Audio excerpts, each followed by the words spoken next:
Hello, जय हिंद, नमस्कार दोस्तों। आप सभी का स्वागत है आपके अपने YouTube channel online GK free classes में। आज के इस क्लास में हम रेलवे ग्रुप डी 27 नवंबर 2025 की सेकंड शिफ्ट के अंदर पूछे गए प्रश्नों को हम देखने वाले हैं। और जिन भी अभ्यर्थियों का एग्जाम 27 नवंबर के बाद में होने वाला है वो सभी अभ्यर्थी एक बार इस क्वेश्चन पेपर को कंप्लीट जरूर देख लें, क्योंकि आपके एग्जाम में भी इसी टाइप के प्रश्न पूछे जाएंगे। ठीक है, तो चलिए शुरू करते हैं आज के इस क्वेश्चन पेपर को बिना देरी के। पहला प्रश्न है आप सभी के सामने। नीचे दिए गए प्रश्न में प्रश्न चिन्ह के स्थान पर आने वाली संबंधित संख्या को ज्ञात करें। यानी कि पहला प्रश्न आप सभी के सामने नंबर एनालॉजी से संबंधित प्रश्न दिया गया है और आपसे पूछा गया है कि इस प्रश्नवाचक चिन्ह के स्थान पर कौन सी संख्या आएगी।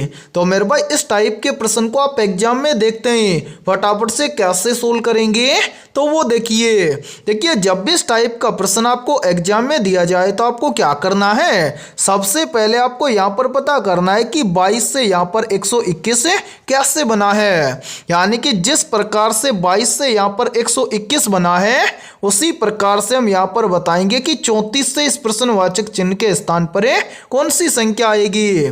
तो मेरे भाई यहाँ पर ध्यान से देखिए इस प्रश्न को किस प्रकार से सोल्व किया गया है। तो सबसे पहले हम क्या करेंगे, यहाँ पर पता करेंगे कि 22 से यहाँ पर 121 कैसे बना है। तो 22 से यहाँ पर 121 बनाने के लिए क्या किया गया है, सबसे पहले इस 22 को 2 से भाग किया गया है। तो यहाँ पर देखिए 22 को 2 से भाग करेंगे तो यहाँ पर आ जाएगा 11। अब 11 से 121 बनाने के लिए क्या किया गया है, इस 11 का किया गया है स्क्वायर। तो यहाँ पर देखिए 11 का स्क्वायर कितना होता है, तो यहाँ पर देखिए 11 का स्क्वायर होता है 121।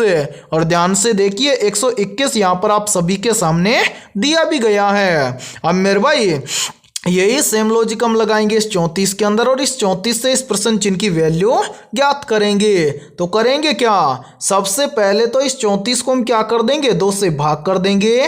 तो ध्यान से देखिए 34 को 2 से भाग करेंगे तो यहाँ पर आ जाएगा 17। अब इस 17 का भी हम क्या कर देंगे, स्क्वायर कर देंगे। 17 का स्क्वायर कितना होता है, तो मेरे भाई याद रखना 17 का स्क्वायर होता है 289।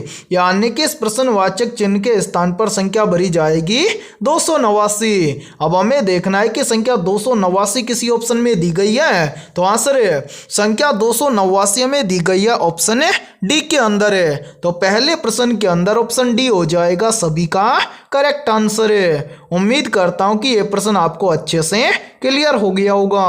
और जब भी आपको इस टाइप का प्रश्न एग्जाम में दिया जाएगा तो आप फटाफट से सोल्व कर लेंगे। और मेरे भाई जिन भी अभ्यर्थियों का एग्जाम 27 नवंबर के बाद में होने वाला है उन सभी अभ्यर्थियों के लिए बहुत ही इंपॉर्टेंट सूचना है। यदि आप पहली बार के अंदर रेलवे ग्रुप डी एग्जाम 2025 को क्रैक करना चाहते हैं और बचे हुए समय के अंदर अपनी कंप्लीट तैयारी को आप मजबूत बनाना चाहते हैं तो हमने आपके रेलवे ग्रुप डी एग्जाम 2025 के लिए GK, GS, science, mathematics, reasoning, current affairs और कंप्यूटर यानी कि ऑल सब्जेक्ट के ऊपर लगभग 25,000 प्लस मोस्ट इंपोर्टेंट क्वेश्चंस का मास्टर पीडीएफ सेट तैयार किया है। और जो भी अभ्यर्थी ये कंप्लीट मास्टर पीडीएफ सेट लेना चाहता है वो हमारे इस व्हाट्सएप नंबर पर कॉन्टेक्ट करके ले सकता है। और इस कंप्लीट मास्टर पीडीएफ सेट की प्राइस हमने रखी है मात्र और मात्र 80 रुपए। यानी कि कंप्लीट मास्टर पीडीएफ सेट आपको दिया जाएगा केवल 80 रुपए की फीस के अंदर है। और मैं आप सभी को ये गारंटी देता हूं यदि आप बचे हुए समय के अंदर इस कंप्लीट मास्टर पीडीएफ सेट को अच्छे से तैयार कर लेते हैं तो आपके एग्जाम के अंदर ज्यादातर क्वेश्चन आपको इसी मास्टर पीडीएफ सेट से देखने को मिलेंगे।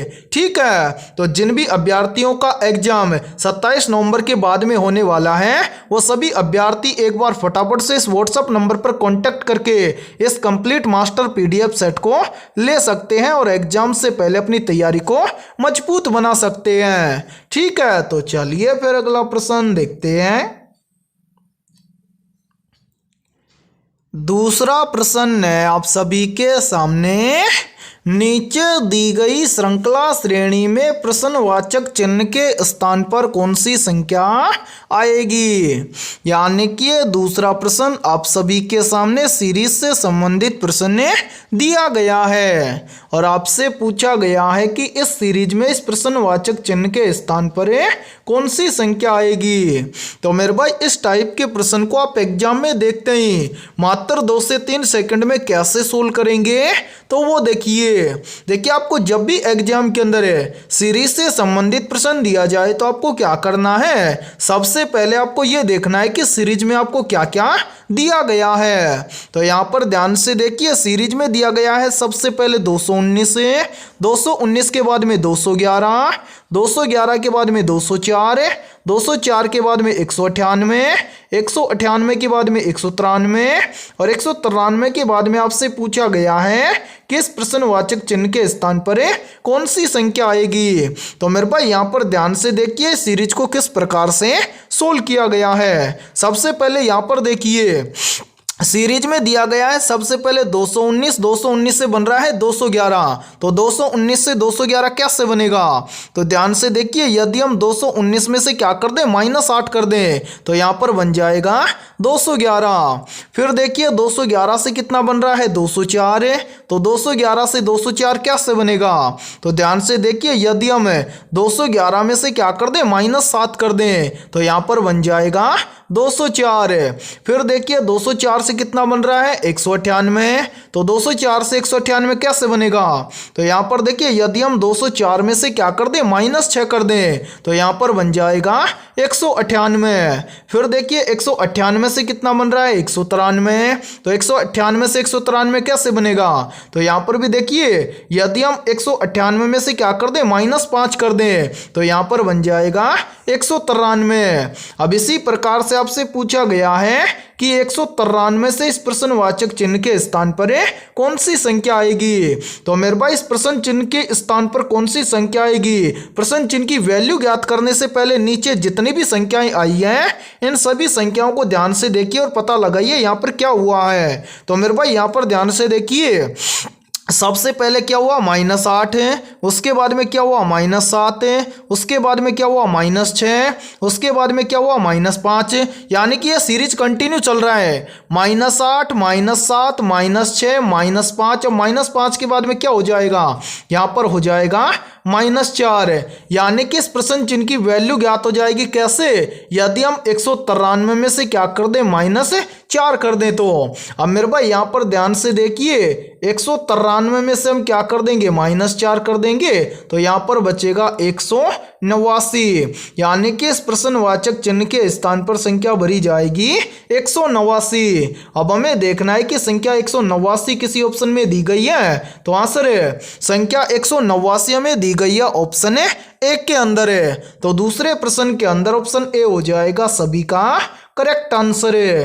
तो उम्मीद करता हूं कि दूसरा प्रश्न भी आपको अच्छे से क्लियर हो गया होगा और जब भी इस टाइप का प्रश्न आपको एग्जाम में दिया जाएगा तो फटाफट से सोल्व कर लेंगे। ठीक है, तो चलिए फिर अगला प्रश्न देखते हैं।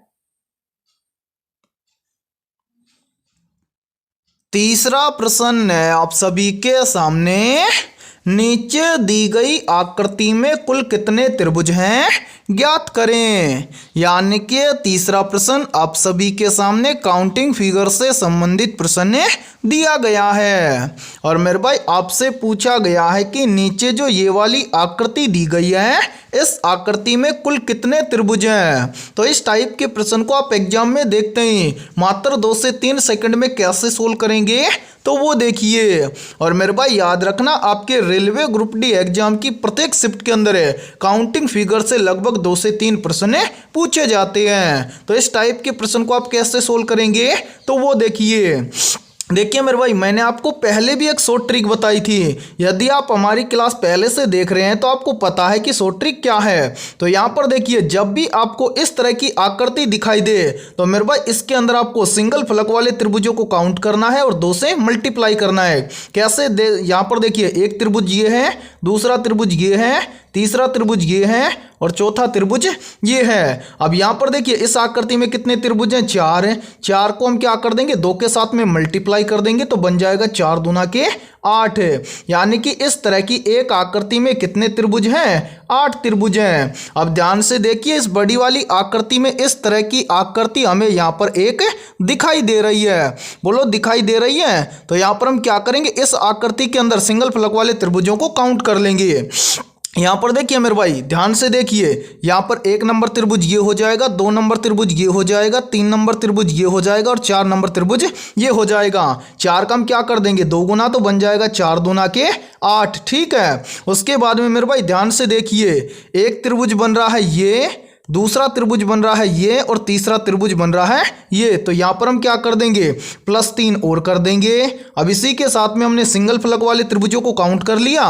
अब हम क्या करेंगे, डबल फलक वाले त्रिभुजों को काउंट करेंगे। कैसे, ध्यान से समझिए मेरे भाई।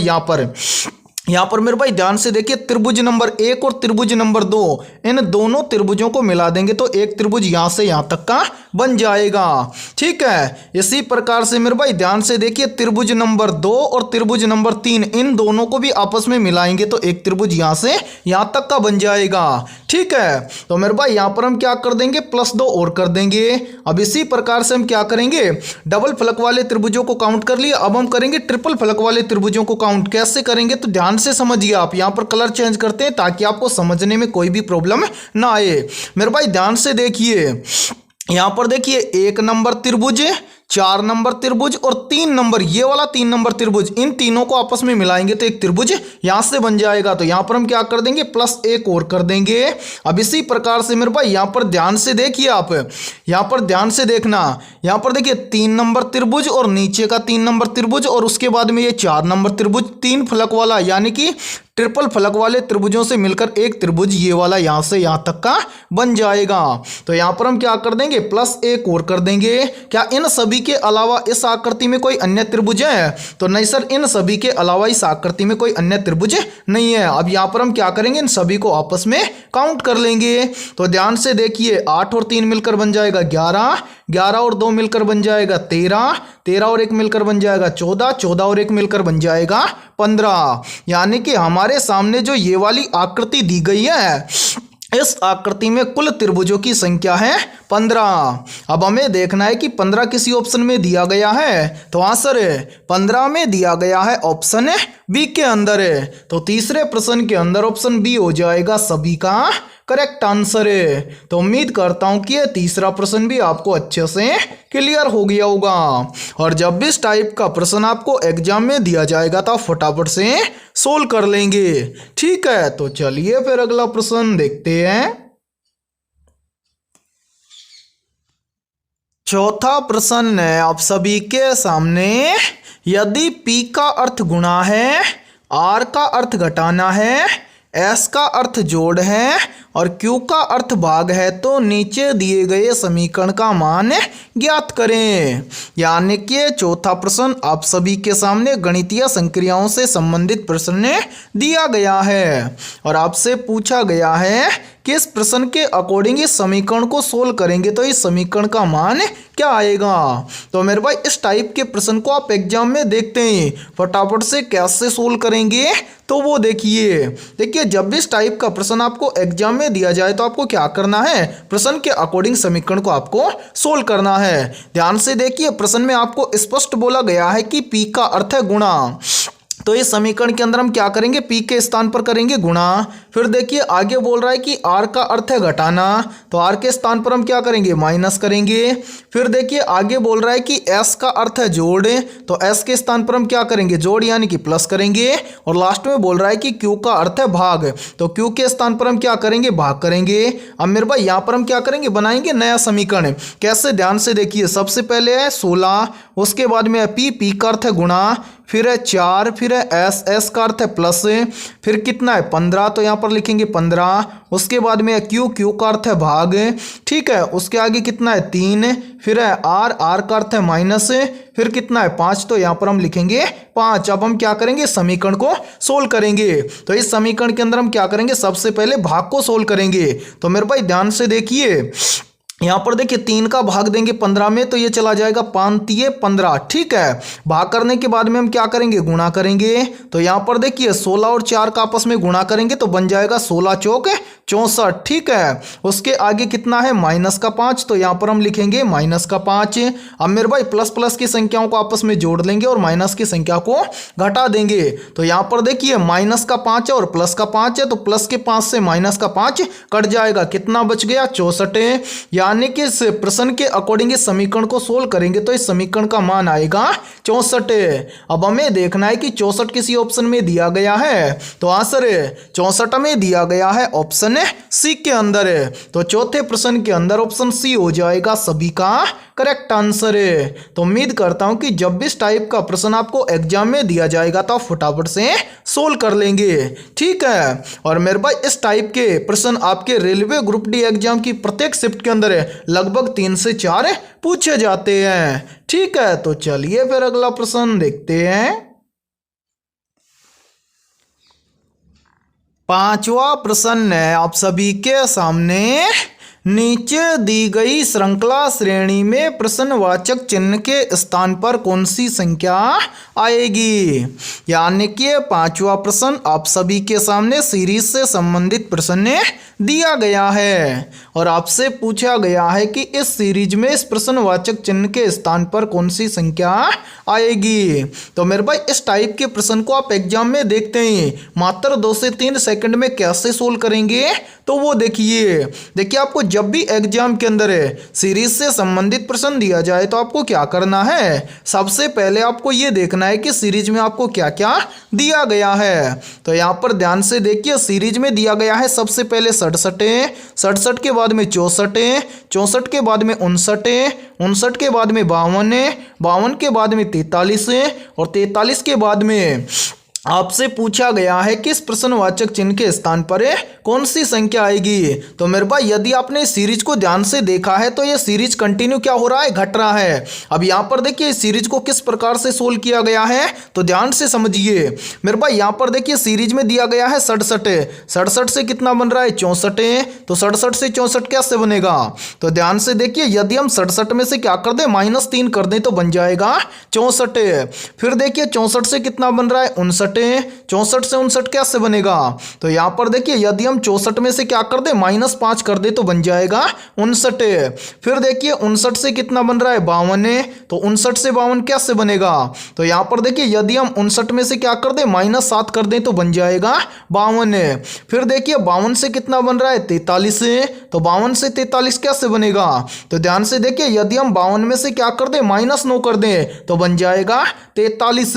अब इसी प्रकार से आपसे पूछा गया है कि 43 के बाद में इस प्रश्नवाचक चिन्ह के स्थान पर कौन सी संख्या आएगी। तो प्रश्न चिन्ह की वैल्यू ज्ञात करने से पहले नीचे जितनी भी संख्याएं आई हैं इन सभी संख्याओं को ध्यान से देखिए और पता लगाइए यहाँ पर क्या हुआ है। तो मेरे भाई ध्यान से देखिए, यहाँ पर सबसे पहले क्या हुआ, -3, उसके बाद में -5, उसके बाद में -7, उसके बाद में -9, यानी कि यहाँ पर एक सीरीज चल रहा है -3, -5, -7, -9 और इन सभी के अंदर क्या हो रहा है, 2-2 का गैप है, यानी कि 3 से 5 +2। ठीक है, यानी कि 3 में 2 ऐड करेंगे तो 5 बन जाएगा, 5 से बन रहा है 7, 5 में भी 2 ऐड करेंगे तो 7 बन जाएगा, 7 से बन रहा है 9, तो 7 में भी 2 ऐड करेंगे तो बन जाएगा 9। अब 9 के बाद में हमें कितना माइनस करना है, तो सभी में 2-2 ऐड करेंगे तो 9 में भी 2 ऐड करेंगे तो 9 और 2 मिलकर बन जाएगा 11। यानी कि यदि हम 43 में से 11 को घटा देंगे तो प्रश्न चिन्ह की वैल्यू ज्ञात हो जाएगी। तो मेरे भाई ध्यान से देखिए, 43 में से 11 को घटा देंगे तो कितना बचेगा, 43 में से 11 को घटाएंगे तो बचेगा 32। यानी कि इस प्रश्नवाचक चिन्ह के स्थान पर संख्या भरी जाएगी 32। अब हमें देखना है कि 32 किसी ऑप्शन में दिया गया है, तो आंसर 32 में दिया गया है ऑप्शन ए के अंदर है। तो 5वें प्रश्न के अंदर ऑप्शन ए हो जाएगा सभी का करेक्ट आंसर है। तो उम्मीद करता हूं कि 5वां प्रश्न भी आपको अच्छे से क्लियर हो गया होगा और जब भी इस टाइप का प्रश्न आपको एग्जाम में दिया जाएगा तो आप फटाफट से सोल्व कर लेंगे। ठीक है, तो चलिए फिर अगला प्रश्न देखते हैं। 6ठा प्रश्न है आप सभी के सामने, रायमोना राष्ट्रीय उद्यान किस भारतीय राज्य में स्थित है। ऑप्शन ए केरल राज्य में, ऑप्शन बी है तमिलनाडु राज्य में, ऑप्शन सी है असम राज्य में और ऑप्शन डी है हिमाचल प्रदेश राज्य में। तो यहाँ पर देखिए इन चारों में से करेक्ट आंसर हो जाएगा सभी का ऑप्शन है सी, रायमोना राष्ट्रीय उद्यान भारत के असम राज्य में स्थित है। तो छठे प्रश्न के अंदर करेक्ट आंसर हो जाएगा सभी का ऑप्शन है सी। और मेरे भाई एक प्रश्न का आंसर आप सभी को कमेंट सेक्शन के अंदर कमेंट करके बताना है। आप सभी को बताना है कि काजीरंगा राष्ट्रीय उद्यान किस राज्य में स्थित है। ठीक है, तो चलिए फिर अगला प्रश्न देखते हैं। सातवां प्रश्न है आप सभी के सामने, काठी लोक नृत्य किस राज्य का प्रसिद्ध लोक नृत्य है। ऑप्शन ए उत्तर प्रदेश राज्य का, ऑप्शन बी है पश्चिम बंगाल राज्य का, ऑप्शन सी है महाराष्ट्र राज्य का और ऑप्शन डी है बिहार राज्य का। तो जल्दी से बताइए इन चारों में से करेक्ट आंसर क्या होगा। आप सभी से पूछा गया है कि काठी लोक नृत्य किस राज्य का प्रसिद्ध लोक नृत्य है। तो यहाँ पर देखिए इन चारों में से करेक्ट आंसर हो जाएगा सभी का ऑप्शन है बी, काठी लोक नृत्य भारत के पश्चिम बंगाल राज्य का प्रसिद्ध लोक नृत्य है। तो सातवें प्रश्न के अंदर करेक्ट आंसर हो जाएगा सभी का ऑप्शन है बी। और मेरे भाई एक बात आप याद रखना, आपके रेलवे ग्रुप डी एग्जाम की प्रत्येक शिफ्ट के अंदर लोक नृत्य और वाद्य यंत्र से हर शिफ्ट के अंदर लगभग 3 से 4 प्रश्न हर एक शिफ्ट में पूछे जा रहे हैं। तो मेरे भाई इस टाइप के प्रश्न का आप स्क्रीनशॉट जरूर ले लेना। ठीक है, तो चलिए फिर अगला प्रश्न देखते हैं। आठवां प्रश्न है आप सभी के सामने, निकट दृष्टि दोष में किस लेंस का प्रयोग होता है। ऑप्शन ए अवतल लेंस का, ऑप्शन बी है उत्तल लेंस का, ऑप्शन सी है बाइफोकल लेंस का और ऑप्शन डी है बेलनाकार लेंस का। तो यहाँ पर देखिए इन चारों में से करेक्ट आंसर हो जाएगा सभी का ऑप्शन है ए, निकट दृष्टि दोष में अवतल लेंस का उपयोग होता है। तो आठवें प्रश्न के अंदर करेक्ट आंसर हो जाएगा सभी का ऑप्शन है ए। और मेरे भाई यहाँ पर देखिए यहीं से एक प्रश्न और बनता है और इस प्रश्न का आंसर आप सभी को कमेंट सेक्शन के अंदर कमेंट करके बताना है। आप सभी को बताना है कि दूरदृष्टि दोष में किस लेंस का प्रयोग होता है। और इस क्लास के अंदर आपको एंड तक बने रहना है क्योंकि इस क्लास के अंदर हमने बहुत ही शानदार और इम्पोर्टेंट क्वेश्चनों को कवर किया है। ठीक है, तो चलिए फिर अगला प्रश्न देखते हैं। नौवां प्रश्न है आप सभी के सामने, लोह स्तंभ को निम्न में से किसके द्वारा बनवाया गया था। या फिर देखिए इसी प्रश्न को एग्जाम के अंदर घुमाकर ऐसे भी पूछ लिया जाता है। प्रश्न पूछा जाता है कि लोह स्तंभ को किस गुप्त शासक के द्वारा बनवाया गया था। तो यहाँ पर देखिए इन चारों में से करेक्ट आंसर हो जाएगा सभी का ऑप्शन है सी, लोह स्तंभ को बनवाया था चंद्रगुप्त द्वितीय ने। तो 9वें प्रश्न के अंदर करेक्ट आंसर हो जाएगा सभी का ऑप्शन है सी। तो चलिए फिर अगला प्रश्न देखते हैं। 10वां प्रश्न है आप सभी के सामने, कौन सा राष्ट्रीय उद्यान एक सींग वाले गैंडे के लिए प्रसिद्ध है। ऑप्शन ए बांधवगढ़ राष्ट्रीय उद्यान, ऑप्शन बी है काजीरंगा राष्ट्रीय उद्यान, ऑप्शन सी है कान्हा राष्ट्रीय उद्यान और ऑप्शन डी है गिर राष्ट्रीय उद्यान। तो यहाँ पर देखिए इन चारों में से करेक्ट आंसर हो जाएगा सभी का ऑप्शन है बी, एक सींग वाले गैंडे के लिए प्रसिद्ध राष्ट्रीय उद्यान है काजीरंगा राष्ट्रीय उद्यान। तो 10वें प्रश्न के अंदर करेक्ट आंसर हो जाएगा सभी का ऑप्शन है बी। और मेरे भाई यहाँ पर देखिए इसी प्रश्न को एग्जाम के अंदर घुमाकर ऐसे भी पूछ लिया जाता है। प्रश्न पूछा जाता है कि काजीरंगा राष्ट्रीय उद्यान किस जीव के लिए प्रसिद्ध है। तो याद रखना जो काजीरंगा राष्ट्रीय उद्यान है ये एक सींग वाले गैंडे के लिए प्रसिद्ध है। ठीक है, और याद रखना जो ये काजीरंगा राष्ट्रीय उद्यान है किस राज्य में स्थित है। तो मेरे भाई याद रखना, जो काजीरंगा राष्ट्रीय उद्यान है ये भारत के असम राज्य में स्थित है। ठीक है, और यदि ये क्लास आपको पसंद आ रही है तो जल्दी से एक बार इस क्लास को लाइक कर दीजिए। और यदि आप हमारे इस YouTube चैनल से पहली बार जुड़े हैं तो इस YouTube चैनल को कर लीजिए सब्सक्राइब और बेल आइकन को प्रेस करना, ताकि ऐसी शानदार क्लास का नोटिफिकेशन आपको सबसे पहले देखने को मिले। तो चलिए फिर अगला प्रश्न देखते हैं। 11वां प्रश्न है आप सभी के सामने, बेतला राष्ट्रीय उद्यान किस राज्य में स्थित है? ऑप्शन ए है हिमाचल प्रदेश राज्य में, ऑप्शन बी है पंजाब राज्य में, ऑप्शन सी है गुजरात राज्य में, और ऑप्शन डी है झारखंड राज्य में। तो यहाँ पर देखिए इन चारों में से करेक्ट आंसर हो जाएगा सभी का ऑप्शन है डी, बेतला राष्ट्रीय उद्यान झारखंड राज्य में स्थित है। तो 11वें प्रश्न के अंदर करेक्ट आंसर हो जाएगा सभी का ऑप्शन है डी। तो चलिए फिर अगला प्रश्न देखते हैं। 12वां प्रश्न है आप सभी के सामने, स्मृति मंधाना का संबंध निम्नलिखित में से किस खेल से है? ऑप्शन ए है वॉलीबॉल से, ऑप्शन बी है क्रिकेट से, ऑप्शन सी है बैडमिंटन से, और ऑप्शन डी है हॉकी से।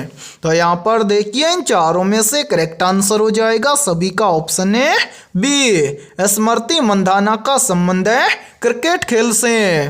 तो 12वें प्रश्न के अंदर करेक्ट आंसर हो जाएगा सभी का ऑप्शन है बी। तो चलिए फिर अगला प्रश्न देखते हैं। 13वां प्रश्न है आप सभी के सामने, निम्नलिखित में से अनामिका पुस्तक के लेखक कौन है? मेरे भाई वेरी वेरी इंपॉर्टेंट प्रश्न है ये। तो जिन भी अभ्यर्थियों का एग्जाम आगे होने वाला है वो सभी अभ्यर्थी एक बार इस क्वेश्चन का आंसर कमेंट सेक्शन के अंदर कमेंट करें, और मेरे भाई इस प्रश्न का स्क्रीनशॉट आप जरूर ले लेना। तो जिस भी अभ्यर्थी ने 13वें प्रश्न के अंदर ऑप्शन ए कमेंट किया है तो मेरे भाई सभी का राइट आंसर हो जाएगा ऑप्शन ए, अनामिका पुस्तक के लेखक हैं सूर्यकांत त्रिपाठी निराला। तो 13वें प्रश्न के अंदर करेक्ट आंसर हो जाएगा सभी का ऑप्शन है ए। तो चलिए फिर अगला प्रश्न देखते हैं। 14वां प्रश्न है आप सभी के सामने, डंडारिया नृत्य किस राज्य का प्रमुख लोक नृत्य है?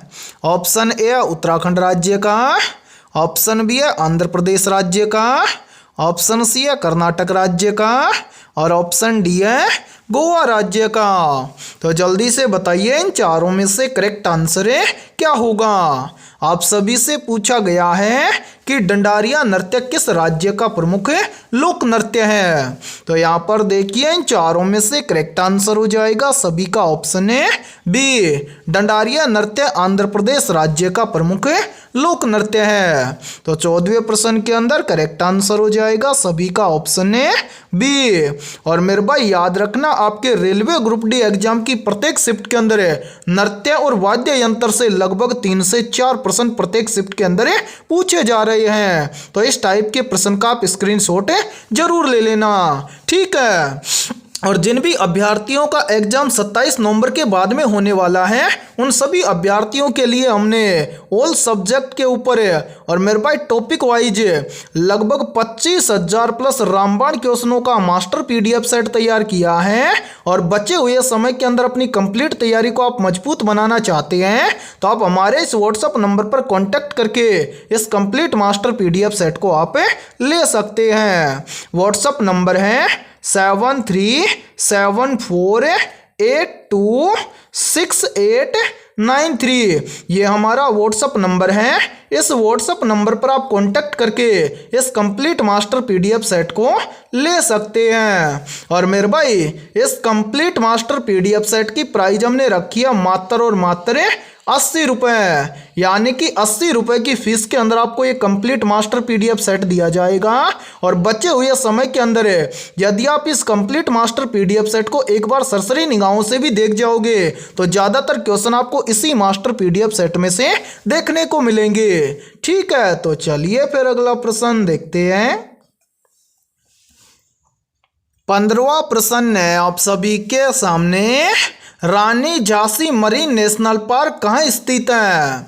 ऑप्शन ए अंडमान निकोबार में, ऑप्शन बी है मिजोरम में, ऑप्शन सी है उत्तर प्रदेश में और ऑप्शन डी है राजस्थान में। तो यहाँ पर देखिए इन चारों में से करेक्ट आंसर हो जाएगा सभी का ऑप्शन है ए, रानी झांसी मरीन नेशनल पार्क स्थित है अंडमान निकोबार में। तो 15वें प्रश्न के अंदर करेक्ट आंसर हो जाएगा सभी का ऑप्शन है ए। तो मेरे भाई इस क्लास के अंदर इतना ही।